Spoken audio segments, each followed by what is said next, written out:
I have a lot of people who ask me this question. John, should I buy a car to drive for Uber?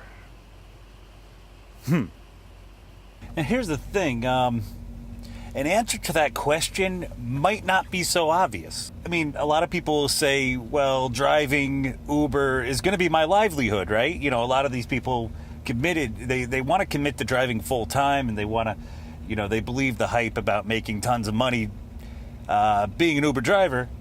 But believe me, the hype isn't real. Don't believe the hype. And definitely, be wary of that kind of stuff. I have known people who have decided to buy a new car. They could afford to buy a new car, and they subsidize that new car by driving for Uber. You drive 2 or 3 nights a week, and you can make your car payment.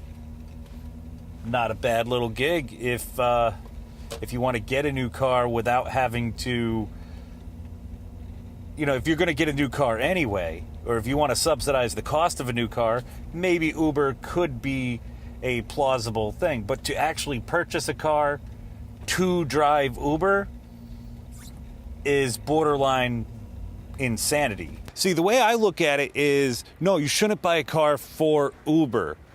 But if you're going to buy a car anyway, it might as well be a car you could use with Uber.